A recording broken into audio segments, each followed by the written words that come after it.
Hi everyone, welcome to our ADHE 412 final presentation. My name is Jenny and my team members are Sarah and Neda. So for our final presentation, we decided that we're going to create a really pretty Instagram gallery to show you guys some of the pictures that reflect some of the key units we study throughout this course. Since we all took different combinations of the unit assignments, we decided that we should each elaborate on the units that we focused on and dive a little deeper and study more about adult education in general. So please allow me to start first. So the first picture I took is a picture of me when I went to LinuxCon in Seattle in 2015. So it's actually a little collage. So LinuxCon is a conference that celebrates the open source software operating system called Linux. I wanted to share this photo with you to represent several aspects of education and plagiarism. So in Unit 1, I wrote about plagiarism and academic integrity. We know plagiarism is all about borrowing someone else's original ideas without crediting them. And later on, in my essay, I brought up the point about free knowledge, or the concept of knowledge is a common good belonging to everyone. Linux is a software distributed by GNU, General Public License, which is a widely used free software license. It allows you to just have total freedom to manipulate the source code, use it, study it, distribute it, use it for personal or commercial purpose. It's all legal. So often, as software engineer students, learn about Linux, you see source codes without knowing who was the original author who wrote that line of code. So do you guys think this is a form of plagiarism? Or is it not? Everyone's doing it. It's covered under GPL for us to do so, but we still don't know who wrote it in the first place. So what are your thoughts? Please comment. Thank you. So the second picture is a picture about my co-op experience. So I kind of wanted to talk about the origin of adult education through this picture, because once upon a time, women were not really expected to have education. Then again, women from ethnic minorities, such as myself, are not expected to be educated at all. The term adult education does not apply to us. But today, it all changed. We're very much welcomed in the adult education community. Also, when you think about education, a lot of us think about a classroom because university classes are usually taught in a classroom. But recently, UBC is doing the thing called co-op, where the students like us, we take a break and we go out in the industry to learn about practical skills for 4 months. So this is a picture of me when I went on my very first co-op at a company called Visier. During that time, I was away from school and I learned some really practical, valuable skills with other senior engineers and students. I think this is like actually a really great educational phenomenon because it allows students to get really practical skills. It allows employers to know what's going on in school these days. So what do you guys think about co-op in general?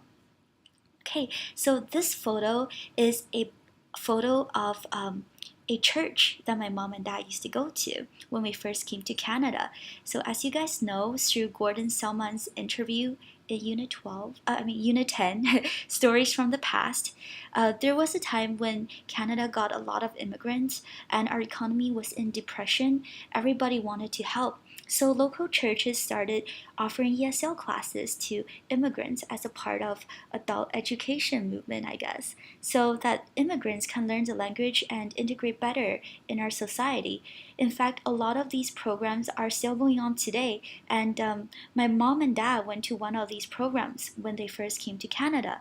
I thought I'd share this photo with you to reflect a little bit about our family's history and also to touch base on the progression of adult education in Canada.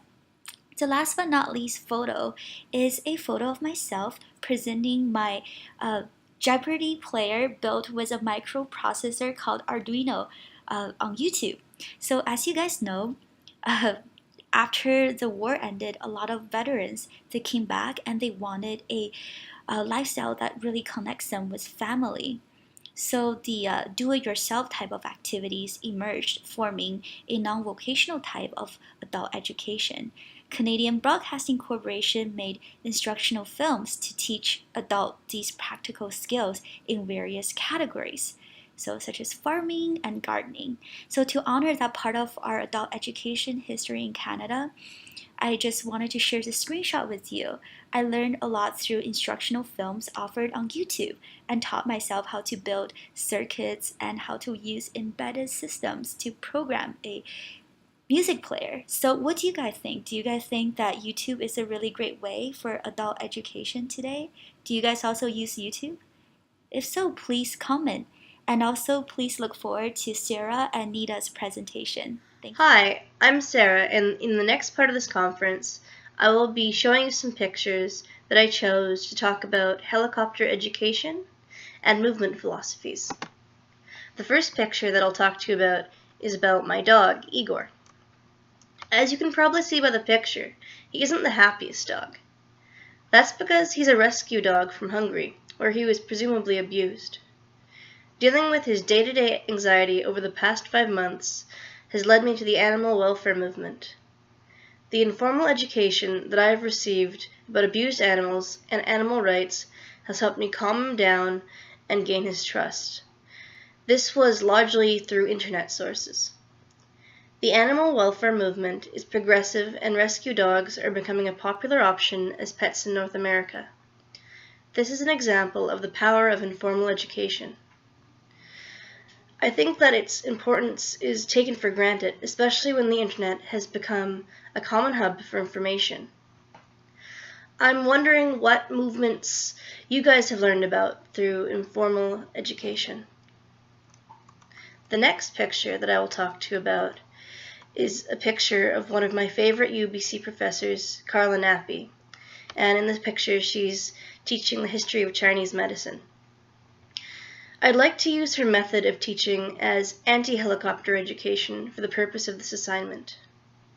Firstly, all assignments in the courses that I took of hers were with large chunks of marks, and students were responsible for getting their work done on time. The only reminders of assignments were on the whiteboard and the syllabus. Weekly assignments were only for discussion sections, and the discussion sections themselves were much more open than with a lot of other professors. Once I took a course with her about Central Asian history, and everyone in the class had to pick from a list of historical characters like Marco Polo and Empress Dowager Cixi, and explain why certain artifacts found in Central Asia belong to their country. Arguments were not only to be created from course readings, but from outside research. This method of teaching was not only inspiring, but challenging, and gave every student responsibility for the character that they portrayed. As a result, the whole class of students did remarkably well. I'm wondering if you guys have ever had any professors that were particularly amazing and showed anti-helicopter education. The next picture that I want to talk about is a picture of myself when I was 19, about a decade ago. And it was when I was staffing at an air cadet camp, and the cadets painted me in a rather Braveheart manner because it became my job to throw water balloons at the officers during their sports day. And that seemed a pretty close metaphor to the Scots facing the English in William Wallace's time. Looking back, it was one of the most amazing informal learning experiences of my life because I learned that women can be powerful. This picture represents the section that we did on movement philosophies, in that it shows progression in the women's movement without any formal learning involved. Air cadets and military organizations in general do not often give women the same amount of power as they do men, which is really sad considering that Air Cadets is, well, usually a very positive organization. It was only a year later that I found a source of the women's movement in a formal learning situation in women's studies, but it never really had the same amount of impact. Okay, so for the next picture, I drew this one myself, and this is the picture of the Indigenous person with the mask partially over her face, and there's also a picture of a burning cross, a boat. There is a representation of the sort of wealth, and there's actually pictures of Vancouver and other representations of indigenous artwork from other bands throughout the Lower Mainland. So I'm using this picture to help describe the section that we did on movements as well. The picture in particular represents the reconciliation movement that is occurring in Canada right now through formal education, such as the English 470 course that I am taking right now that focuses on how stories can change Canadian identity, especially when it comes to the outlook of post-colonials and Indigenous peoples. There is also reconciliation taking place in informal settings such as Facebook, where people can learn about issues occurring in Standing Rock protest, and they can also learn about, and they could root for Standing Rock protesters. There is non-formal Indigenous aware education in community centres throughout Canada as well, such as healing drum making courses on Gabriola Island in Nanaimo. I'm actually quite interested in taking that course myself. The last picture that I want to talk about is another one that I drew myself in April of 2012, and it represents what I was feeling at home during exam season when I was still being helicoptered over. As some of you may have read, I believe that helicopter education does not exist in the same capacity as helicopter parenting does, and I say this as someone who was helicoptered for the first 24 years of life. Back then, the only place that I really had free thought in school was school assignments, but at home it didn't really exist. And sorry, I muddled myself. Back then, the only place that I had free thought was in school assignments such as term papers and in my imagination. There have never been any professors helicoptering over me, thankfully. As you can see by this picture, my mind made up all sorts of characters. An interesting note, the badger in the picture represents my father. He was always looking over my shoulder. If you have ever been helicoptered over by a professor, I would like to hear about it. Thank you for listening to my part of this conference. Hello, my name is Neda, and in the next 5 minutes, I'll be telling you about our final project. You've already heard from Sarah and Jenny, so I'll now guide you towards my photos. So I'll start with the first photo, which is a photo of me with my medical degree shingle. And this relates to Unit 5. We learned about the various important social movements of the past century. This is a photo of me from graduation day on med school, and it's not hard to tell how happy I was. While I was privileged to grow up in a family where I was encouraged to pursue my passion and dreams, it wasn't something that my parents grew up with. My mother, in fact, had to hide the fact that she was writing university entrance exams from her father, and when she was accepted to medical school, she wasn't able to attend because it wasn't thought that women are able to attend medical school, and this is only 30 years ago. So really here, graduating from med school was a culmination of both my dreams as well as my mother's. It's only a generation later that women outnumber men in university enrollment in Iran, even in technology and science fields. So I wanted to ask you, who was the first to go to university in your family? What were the barriers that faced them? Who was their enabler? The second photo that I want to show you is a photo of me standing behind the podium. It's a black and white photo, and it pertains to Module 4, where we read in detail about the various philosophies when it comes to adult education. Some of us felt that behaviorism it may be successful in the short term, but it's really short-sighted because it only focuses on external values. In keeping with liberal philosophy, we gave passionate arguments for the relevance and virtues of liberalism as well as postmodernism. I do think that each philosophy has a role in adult education, but when it comes to science, as is the case with my life particularly, I think that progressivism is quite important because both the educators and the students who subscribe to it, they have to focus on the importance of data and research. This means that I have to always stay humble and open-minded about evolving ideas as evidence mounts for or against a treatment. Yet progressive philosophy really fails us in the less evidence-based areas of medicine. For example, I'm talking about the ethics of medicine. How do you think your doctor should deal with ethics of medicine? What school of thought or what school of education do you think really is the best way to deal when it comes with the ethics of medicine? When your physician is talking to you about your care or your loved one's care, how would you like them to discuss these with you? I'm curious to hear what you think. The next photo that I wanted to show you is a photo of me on the phone, and this is more about the Unit 7, where we talked about helicopter education and we contrasted it with helicopter parenting. We read about Noel's ideas and how learners see education as a process of developing increased competency to achieve their full potential in life, and that they want to apply whatever knowledge and skill they gain today to living more effectively tomorrow. And this is really something that I've subscribed to. Immigrant parents have a bit of a reputation that they tend to be helicopter parents, but this wasn't the case with my family. In fact, I tended to be a helicopter student, which is a new word that I've coined, where I was so obsessive about everything that I did that my parents didn't have to do anything. Even now, when I'm in my 30s and it's been a while since I've been a student, I still go to my mentors and my previous teachers and ask them about difficult cases and problems and get their input.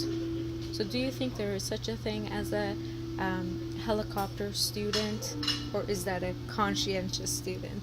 I'm really curious to see what you think. So the last photo that I will tell you about is a photo of me standing in front of a poster.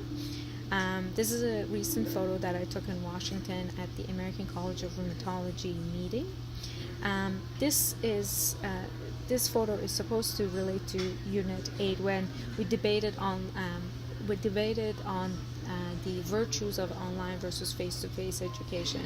In that article, actually, I was a strong proponent of online education and dreamt of a world where instead of taking the bus for an hour to get to university, we would sit in our comfy couch and put on a virtual reality headset and step into a world with our teacher and our classmates where we would learn about something new as if we weren't exactly there.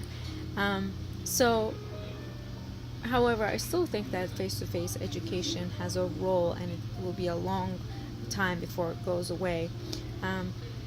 Even though today there are thousands of medical articles available online through whatever search engine you choose to use, doctors still travel thousands of miles and go to meet with their colleagues to be able to discuss cases and learn about the most recent research.